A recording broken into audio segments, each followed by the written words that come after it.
来讲，这几档自由畅水开始伫台湾来发展，不过这项运动伊的制度甲规范有真侪无明确的所在，这是常常引起争议。今日政府部门、立法委员、民间团体是开座谈会，讨论海洋活动相关的事务。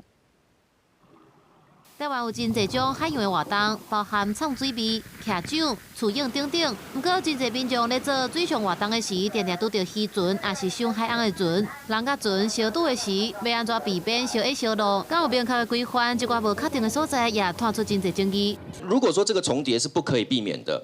哦，我们如果全面分区，这里如果可以玩水，你就不能来做渔业作业，或甚至船只的通行。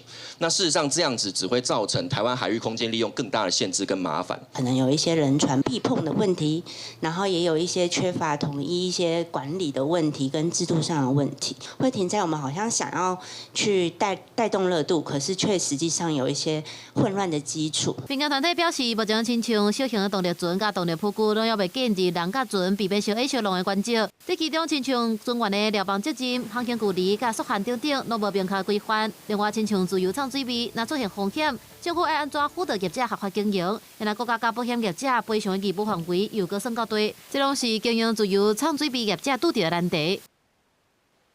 要他们去登记一家潜店，对他们来讲其实成本有点太高了。但是如果不登记，又好像会走到违法的这件事情上面。依照保费来说，我没有办法去负担我的收入，所以这个情况就是让我很想要合法，但是我又无能为力的感觉。目前台湾的海客事务由真侪机关分别管理，亲像运动部管理人员、交通部观光署管活动、金管会管保险。 政府的相关部门安怎跨部会整合、甲协调，甲等待讨论甲协商。公司新闻采访报道。